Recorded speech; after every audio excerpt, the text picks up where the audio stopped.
Counting 4, 3, 2, 1 appears in the display. The door is sensing a problem with the launch system. Normally, it is related to improper installation.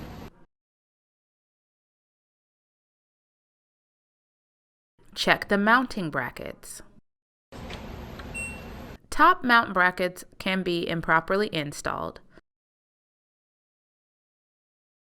Large gaps between the sink and the front panel.